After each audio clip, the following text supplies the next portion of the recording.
Hey there, Ventex here. Welcome back to another episode of Prognostic. Here we are with Chapter 4, Sins of the Past. The whole city knows about this case. In 1882, smugglers on a run from the Rangers hid in a house on the outskirts of town at 1 Southway Road and killed local shepherd and his family. The case has closed many years ago. Now, part of the gang has decided to move back to our town. I've already found them, and I know that almost all members of the gang were involved in that case. I don't need your help to find the guilty. On the opposite, send me the names of those who were not in the house in 1882 and the day of the murder. They will go to jail. The rest of them will meet the gallows. So our objective is to send a dossier of the gang members who did not participate in the murder. They were not at the crime scene at the hour of murder during the massacre of 1882. So we have a year and we have a location. We have our victim, Zachary Harrison. He and his family were massacred in 1882 when a gang hiding from persecution broke into their house. Many of those thugs have since gained influence. This year they came to the city as if they own it. One of our suspects is Edward Gallagher. He just joined the gang during that year. He was described by witnesses as a frightened kid. Now he is one of the most brutal hired guns in the state. We have Jamie Webb, one of the most violent women I have ever met. She single-handedly organized several robberies, all with a huge number of victims. She has settled down a little and now prefers to leave blood on the hands of others. Jackson Burns. He was involved in bribing of the police and authorities in order to get his friends out of prison. He's tried to keep his reputation clean in recent years. Dexter Barker. In his youth he was a womanizer, but now he confesses his love only to a bottle. He lives in the pubs and drinks until he forgets. I think that he has a lot of things that he wants to forget about. And Julio Perez, the only member of the gang who has been doing the same thing all these years. He focuses on cattle stealing. Mr. Perez worked on the South, so locals don't really know him. So let's go ahead and light our ritual. Let's figure out what we're looking for here. Let's go ahead and start with our victim. Maybe we can get a description. I'm not sure.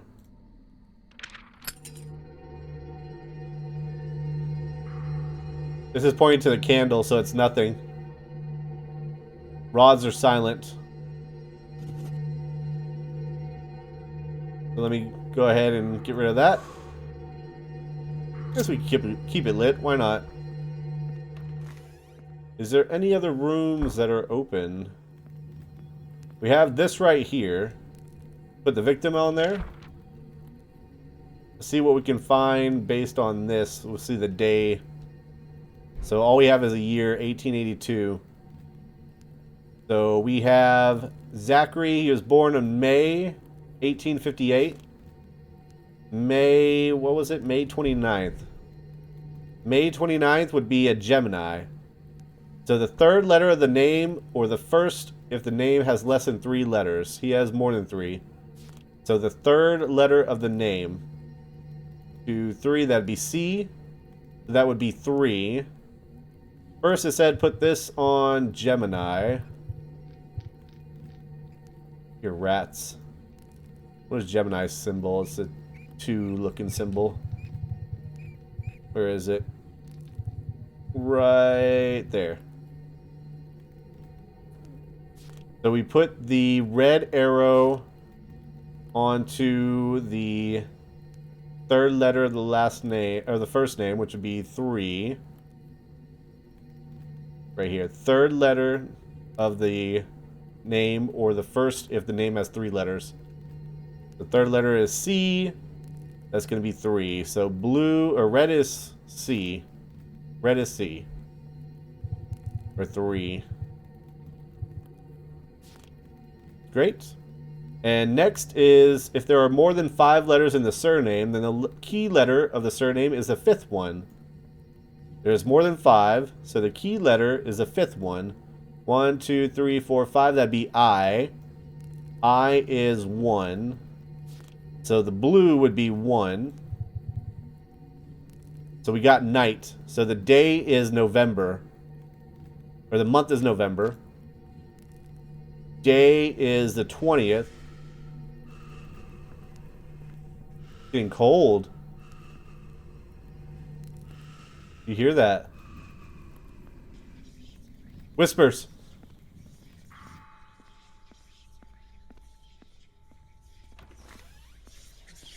Bathroom again. Put that back on. We don't want that lady coming at us again. I think this gets more and more intense when you start unlocking all these rooms up here. Anyway, where were we? Day is the 20th. And we have the hour is 4, but it's night, so you have to add 12, so that'd be 1600. Which will be 4 p.m. Okay, add. Oh wait, 1882.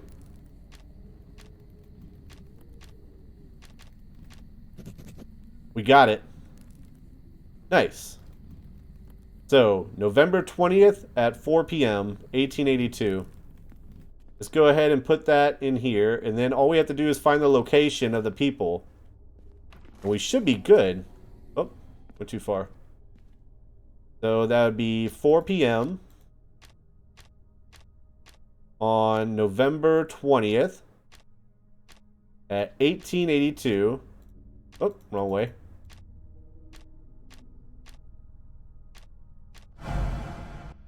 Okay, so our candle went out and the bathroom door slammed. Let's go ahead and light another ritual candle so we can figure out the location of the people on that day and at that time. So, according to the note, it has to be at 1 Southway Road. 1 Southway Road. We have to identify the gang members who did not participate there, that they were not at that crime scene. 1 Southway Road.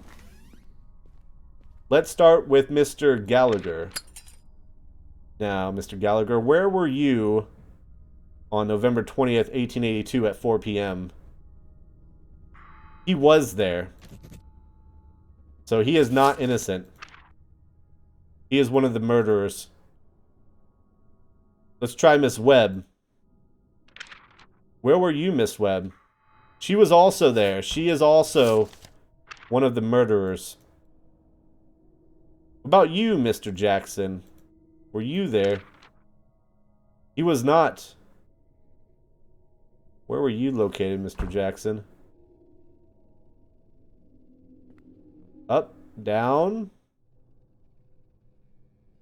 We're getting further away. Where are you? Out of town. He was out of town. Big ol' thuds. How do I identify out of town? Wait, what? Well, let me mark it. Well, he was out of town. He's innocent. Let me go ahead and put that in here. Let's see, Baxter. Or Baker. Where were you, Baker? He's one of the murderers. He was there. And last, we have Julio. Julio Perez, where were you located? You were also out of town, so you are innocent as well. So only Jackson Burns and Julio Perez were innocent of this murder. According to everything we have. Now, how do I write that? I hear it. I hear it. I don't think so, lady. Why is my heart beating? That was strange. I've never had that happen before. So how do we mark that down in our dossier? We have two people, innocent and innocent. Well done. We will visit them tonight. Still, it's strange that they came back here after so many years and take the risk of being executed. They are not the only ones, though. We've already arrested several wanted criminals who suddenly just showed up in our town. The new judge is tired of signing death sentences. Seems to me that we began to attract all kinds of madmen. Day 5, Party Killer. Party Killer. I couldn't understand all these terms and formulas from her letter, so I asked a local professor for help. Turns out that in his youth he studied with our old woman at the university. She had a science degree. Who would have thought? Unfortunately, this gentleman's family suffered a tragedy. His granddaughter was killed. She and her fellow students threw a 3-day party at 6 Barnhill Street, and after walking away from the hangover, they found her already cold body. The murder took place in October 1904. We don't know the exact day. I saw how our grandmother was able to establish a connection between the killer and the victim using tarot cards. If you repeat this ritual and find the killer, the professor will help us with letters. So we have the victim here, Rebecca Dean. She was a student. She came to her sister's birthday party. The guests thought that she had left early, but 3 days later her body was found in the basement with a stab wound. Too many knife killings have been happening in town lately.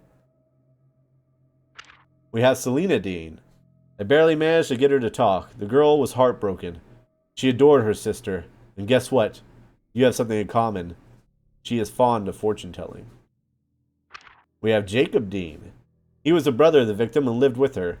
He claimed that he left the party on the first day. Other witnesses could not confirm this. We have Alan Leary, the fiancé of Selena Dean. He was the one who found the body. The guy was clearly shocked.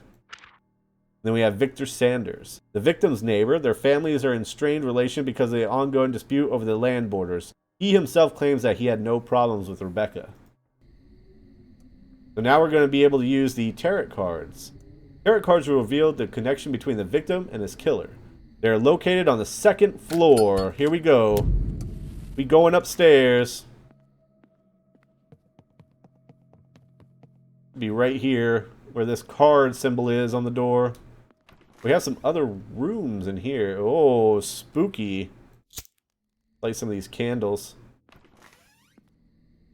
Hope we don't run into that lady.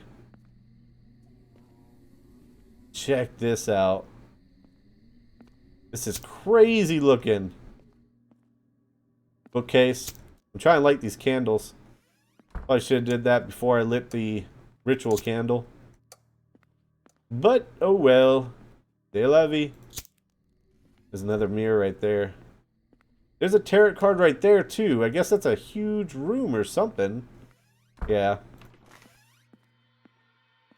Okay, I think we're all good. Are there any other candles? Look at the light against the window. That's pretty creepy. We have a random box sitting there and a clock. How do I do this?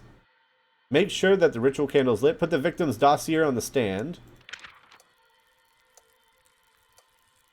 Hear the bugs crawling. Shuffle the deck until the images shine with light. Okay. I'm not sure what I'm doing. Here we go. Ah, here we go. Right and left. There it is. Shine with light. Start opening cards one by one.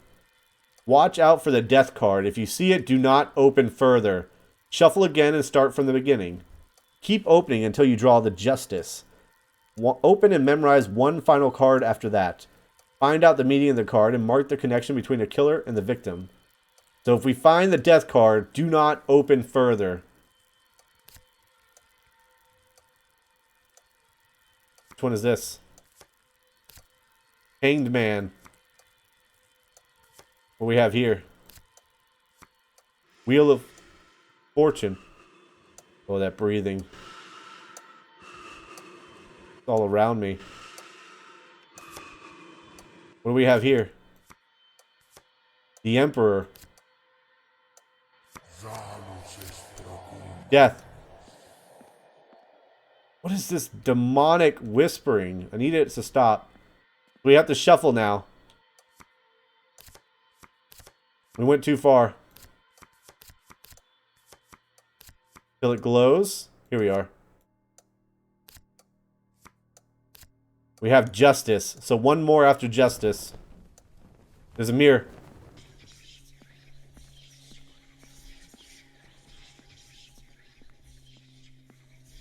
Sounds like it's in here with us. It's downstairs. Crap. I gotta get down. I gotta get down. I got it. I got it just in time, I think. Holy crap. Go away. Why does my grandma live here? So this card right here is what we gotta memorize. It says it's the card after justice. We have the Tower. What is the Tower? The murderer is part of the family. Nice, we got it down. Part of the family. So it's one of the deans. So you're innocent. And you're innocent. Wait, he's a fiancé. Would the fiancé be considered part of the family? Not sure. We found the connection. Send the killer's dossier. Mark and send where he was at the hour of the murder. So now I believe we used the wheel to find out the time of the murder. Oh, that's not it. It's right over here. Got a roaring fire. Okay. So she was born September 24th. September 24th would make her a Libra. Okay, so a Libra is... Where is that? Okay, that's the air symbol. Libra. Libra is the air symbol. Where is the air symbol? Here it is. Libra. We don't need the ritual to do some of this. So according to the Libra, which is the air symbol, it says here the third letter of the first name, or the first if the name has less than 3 letters. Well, it doesn't have less than 3 letters, so it's the third letter of the first name. That's 1, 2, 3. That's the B. What would B be? B would be 2. So blue, isn't it blue? No, red is on 2. Which one's 2? Oh, you know what? I think it got all jumbled up now. I can't see which one is 2 anymore. It's all topsy-turvy. I think I have to go light the ritual candle to figure out... What is that noise? You need to stop. Now the wheel should be back where it needs to be for me to figure it out. Red's on 2. Okay. Now, if there are more than 5 letters in the surname, there is not. Then the key letter of the surname is the 5th one. If not, it's the last one. So it's going to be N. So N is... Your door. N is 5. The blue to 5. Right here. So this happened at night. This happened on October 2nd. No. October 5th. October 5th. So there's 10, there's 5 at 1400, so at 2 p.m. Oh, and what was the date? 1904. 1904. We got it. Now, let's find the murderer.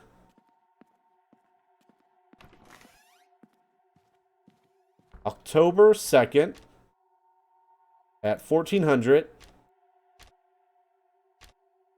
1904. Let's start with Selena. Where was the address? 6 Barnhill Street.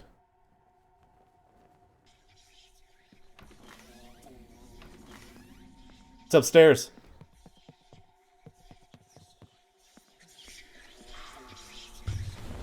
Oh, the black stuff was coming out.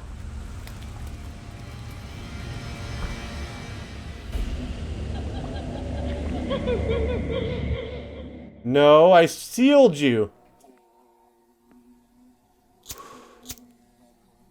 I sealed you. Stay back.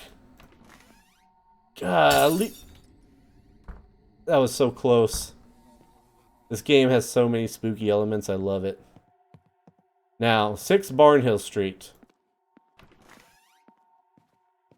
Where were you, Selena? He wasn't there. No, wait. 6 Barnhill Street. Where were you? 7? She was there. Selena was there. Jacob.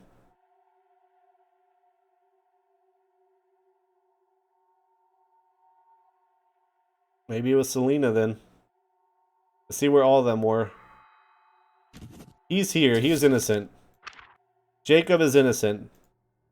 And let me try Leary, just because I don't know if fiance counts as part of the family. Some people count that as part of the family. He was also at 6 Barnhill Street on that day. But I guess maybe because it's part of the family that fiance isn't considered part of the family. So it'd just be Selena. She's part of the family. She was there on the date of the death. At the time of the death. Let's go ahead and put that in and see if we're right. Mark and send where he was at the hour. Wait, look at this. Look at this. Is this telling me that this is not wrong? It's not Selena. Mark and send where he was at the hour of the murder. Send the killer's dossier. Mark and send where he was, not where she was. But it says part of the family. She's the only one that's, like, legitimately part of the family. I'm going to go with Selena. Mark and send where he was. Selena. And send the tarot card reading. Part of the family.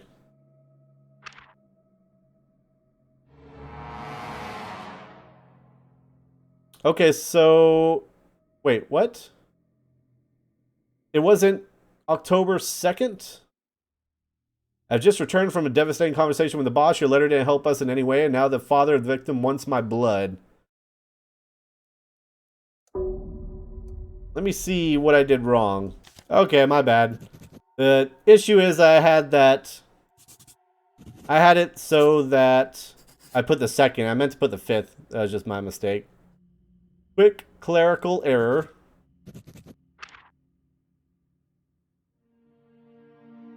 Put a little pressure on her during the interrogation. She began to sing. I thought that she did it out of jealousy, but there was something else.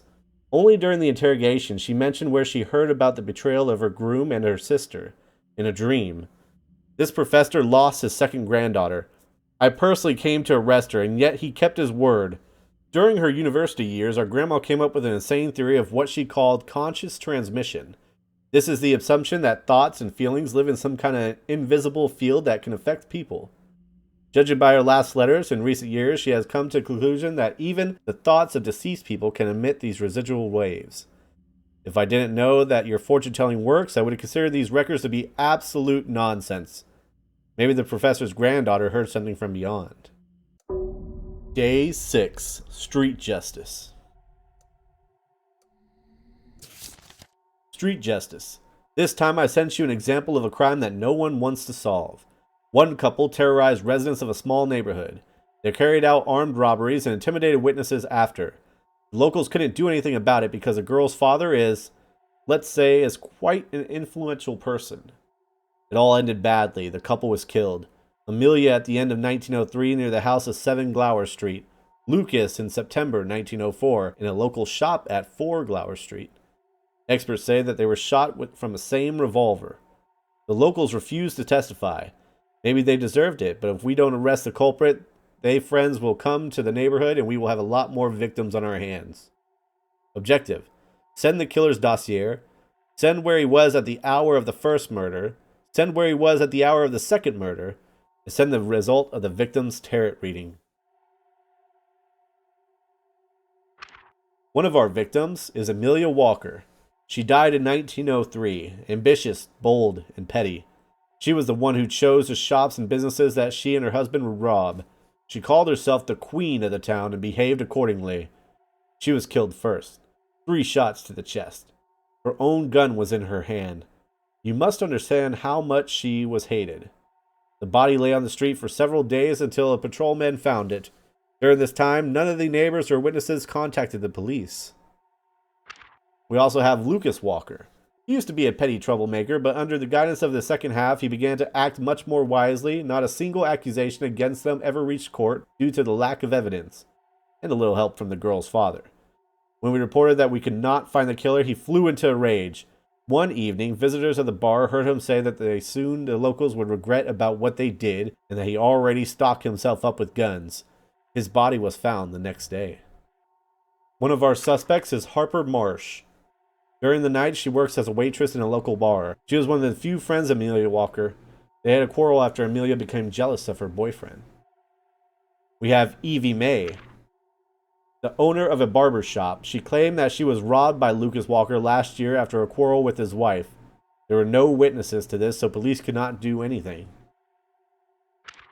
Thomas Hunt. He is a handyman. He was working part-time in a fishing shop at the time when Lucas Walker trashed the place. Matthew Price.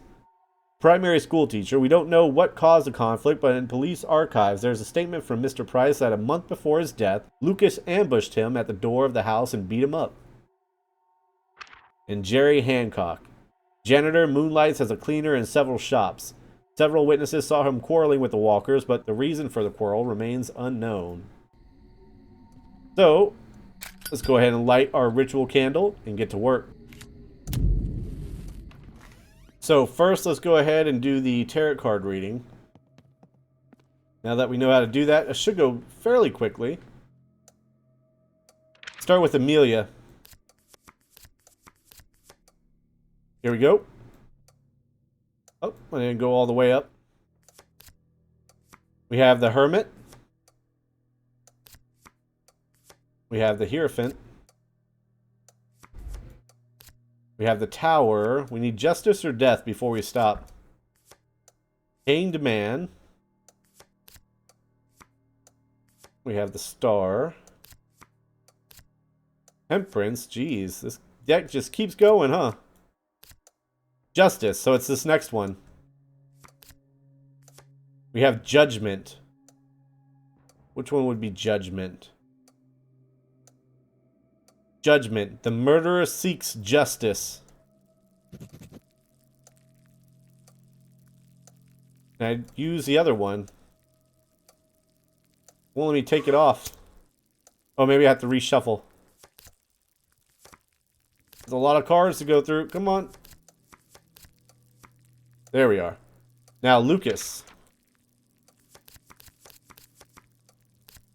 What we got for Lucas? Justice. So it's the very next one. The Emperor. Which one will be the Emperor? The killer is a man. Now, let's go through our list. So it's not Harper Marsh. Not Evie May. Innocent. Innocent. Thomas Hunt, Matthew Price, or Jerry Hancock? All of them have a reason for justice. So what is our next objective? The hour of the murder. Let's go. This one's a little bit more involved. More of the same steps. But we gotta be careful of these mirrors. The quicker we go, the better. We have to go in here. Let's start with Amelia. What day was her death? Let's see. She is in August 13th. August 13th. She would be a Leo. Let's go ahead and put the zodiac sign on Leo. I know Leo's the lion. Okay. And for a Leo, that'd be the fire sign. The first letter of the name, A. A would be 1. So that is for the red. Red is on 1. If the surname has identical letters, which it does not, then the key letter of the surname is the first one. If not, it's the last one. So it'd be R. Good to go.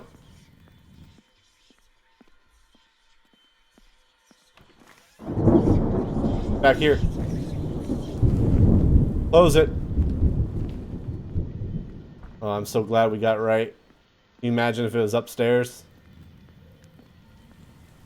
Now the second letter is R. Walker. R would be 2. So blue is on 2. So she died on January 28th. And it's night, so 1300. January 28th. At 1300. And what was the date of her death? 1903. Now, the next guy. Walker. His is October 5th. October 5th, would make him a Libra. Let's take this and go to a Libra, which would be air. Air symbol. So, Libra, air. The third letter of the first name, if the name has less than 3 letters. It does not have less than 3 letters. The third letter of the name, or the first, if the name has 3 letters. So the third letter would be C. C would be 3. So it's red on 3. That's okay. That's 3. I can count the rest. And what would the next one be? If there are more than 5 letters in the surname, more than 5, so the key letter of the surname is the 5th one. So that would be E. So E would be 5. So blue is on 5. So this is 2, 3, 4, 5. Someone broke my window. I don't appreciate that at all. Now we have to figure out what these symbols mean. Let's go ahead and light a ritual candle so we can figure this out. We are so close, though. And in fact, we can go ahead and put her photo down. We have our notes. Hers is January 28th, 1903 at 1300. January 28th. That way we can get hers going as soon as we get his date of death. Be a little bit quicker. Hopefully we can avoid the old lady coming after us. Alright, let's go ahead and light up the candle. And let's begin.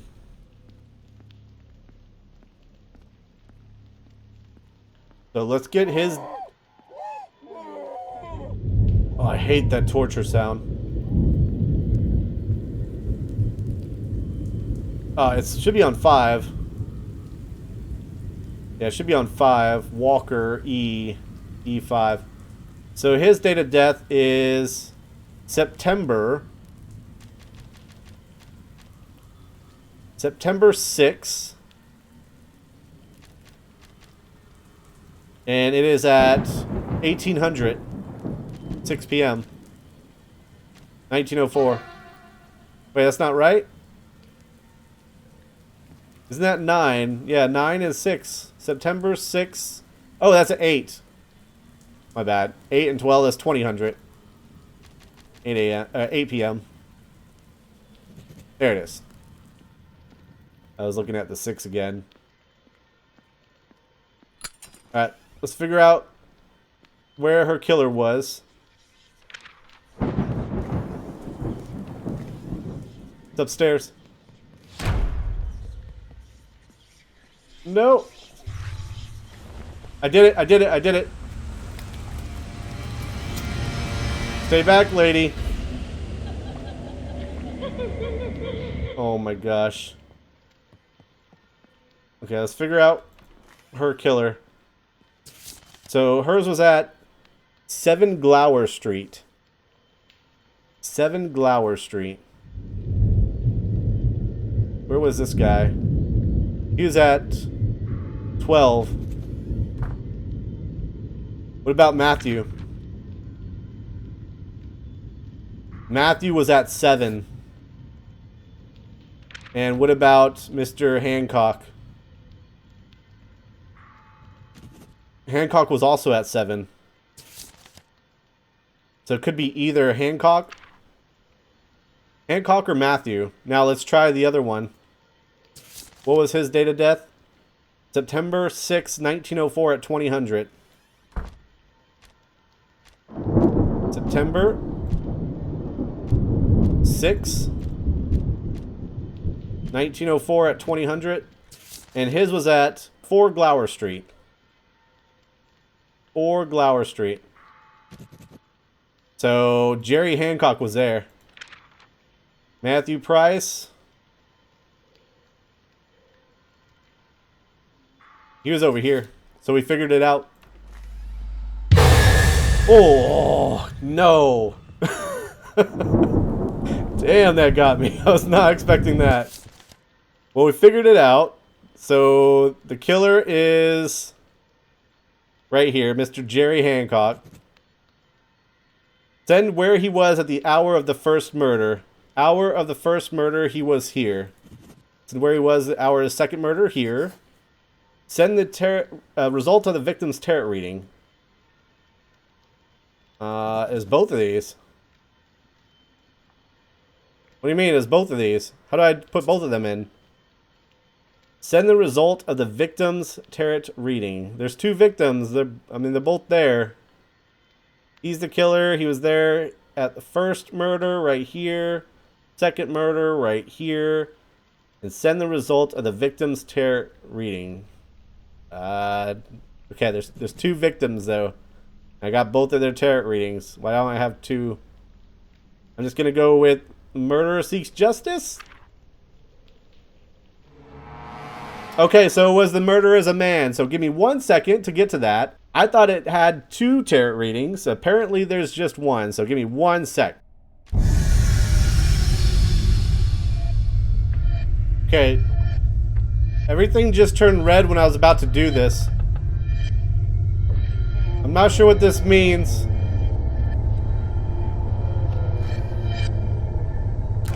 What's going on? It's still happening.